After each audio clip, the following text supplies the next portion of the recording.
ಸಾಮಾಜಿಕ ಜಾಲತಾಣದಲ್ಲಿ ಹಿಂದೂ ನಾಯಕರ ಅವಹೇಳನ ಮತ್ತು ಲವ್ ಜಿಹಾದ್ ಮತಾಂತರ ಗೋ ಹತ್ಯೆಯ ವಿರುದ್ಧ ವಿಶ್ವ ಹಿಂದೂ ಪರಿಷತ್ ಬಜರಂಗ ದಳದ ಕಾರ್ಯಕರ್ತರು ಇಂದು ಮಂಗಳೂರಿನಲ್ಲಿ ಪ್ರತಿಭಟನಾ ಸಭೆ ನಡೆಸಿದರು.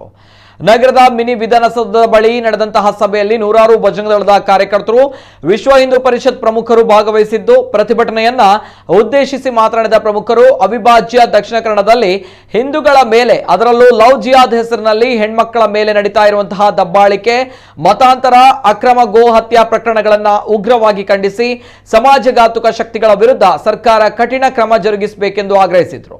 ಜೊತೆಗೆ ದೂರದ ಅರಬ್ ರಾಷ್ಟ್ರಗಳಲ್ಲಿ ಕೂತು ಫೇಕ್ ಐಡಿ ಸೃಷ್ಟಿಸಿ ಇಲ್ಲಿನ ಹಿಂದೂ ಪರ ಸಂಘಟನೆಗಳ ನಾಯಕರುಗಳ ವಿರುದ್ಧ ವ್ಯವಸ್ಥಿತವಾದ ಅವಹೇಳನ ಮತ್ತು ಅಪಪ್ರಚಾರ ಮಾಡಲಾಗ್ತಾ ಇದ್ದು, ಅಂತಹ ಸಮಾಜಘಾತುಕರನ್ನ ಮಟ್ಟ ಹಾಕಬೇಕೆಂದು ಸರ್ಕಾರವನ್ನ ಒತ್ತಾಯಿಸಲಾಯಿತು.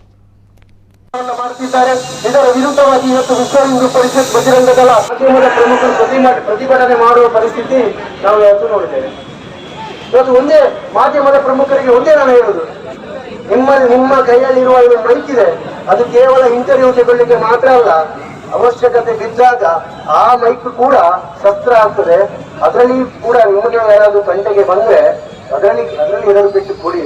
ಹಾಗಾಗಿ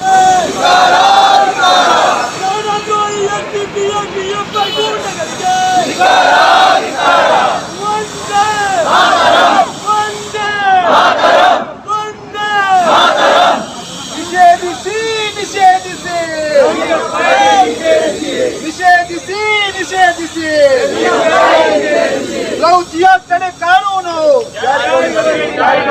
ಲವ್ ಜಿಹಾದ್ ತಡೆ ಕಾನೂನು ನಿಲ್ಲಲಿ ನಿಲ್ಲಲಿ.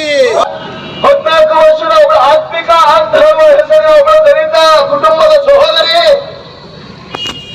ಮುಕ್ತವಾಗಿರ್ತಕ್ಕಂಥ ಒಬ್ಬ ಸಹೋದರಿ, 32 ವರ್ಷದ ಒಬ್ಬ ಮುಸಲ್ಮಾನ, ಅವಳಿಗೆ ಆಸೆ ಆಕಾಂಕ್ಷೆಗಳನ್ನ ಕೊಡ್ತಾರೆ, ಬುರ್ಕಾ ಧರಿಸ್ತಾರೆ,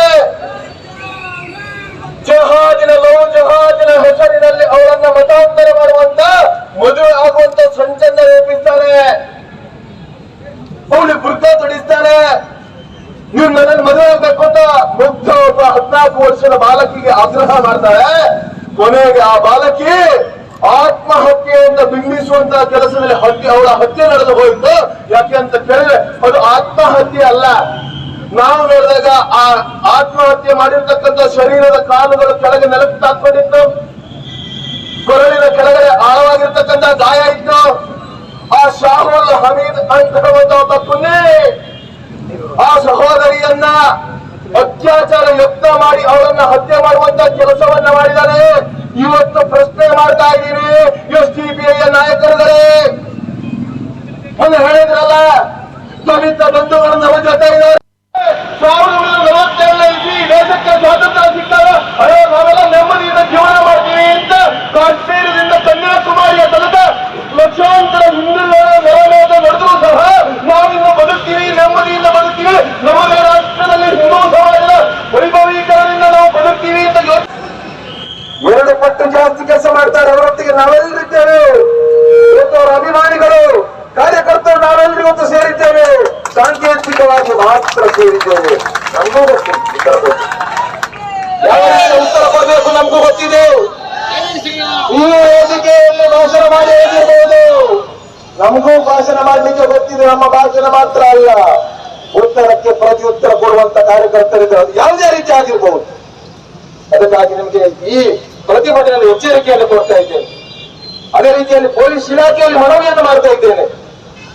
ನಾವು ಕೊಟ್ಟಂತ ಕಂಪ್ಲೇಂಟ್ ಅನ್ನ ಕಾರ್ಯಕರ್ತರು 3 ದಿನದಿಂದ ಕಂಪ್ಲೇಂಟ್ ಕೊಡುತ್ತಾ ಸ್ಟೇಷನ್ಗೆ ಅಲೆದಾಟವನ್ನು ಮಾಡ್ತಾ ಇದ್ದಾರೆ. ಯಾಕೆ?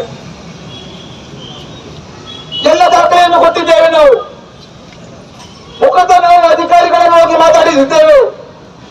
ಆದ್ರೆ ನಾವು ಕೊಟ್ಟಂತ ಆ ದೂರನ್ನ ದಾಖಲೆ ಆಗ್ಲಿಕ್ಕೆ 2-3 ದಿನ ಬೇಕಾಯ್ತು. ನಮಗೆ ಇವತ್ತು ಪ್ರಶ್ನೆ, ಅದು ಯಾರೇ ಆಗಿರ್ಲಿ ಅವರಿಗೆ ತಾಕತ್ತಿಲ್ಲ, ಸದರವರು ದೇಶದ್ರೋಹಿಗಳು, ಧೈರ್ಯ ಇಲ್ಲ, ಅವರ ಅಕೌಂಟಲ್ಲಿ ಹಾಕ್ಲಿಕ್ಕೆ ಅವರಿಗೆ ತಾಕತ್ತೇ ಇಲ್ಲ. ಹಾಗಾಗಿ ಅವರು ನಕಲಿ ಅಕೌಂಟ್ ಆಗ ಅವರ ಭಾಷಣದಲ್ಲಿ ಒಂದು ವಿಚಾರವನ್ನು ಉಲ್ಲೇಖ ಮಾಡಿದ್ರು.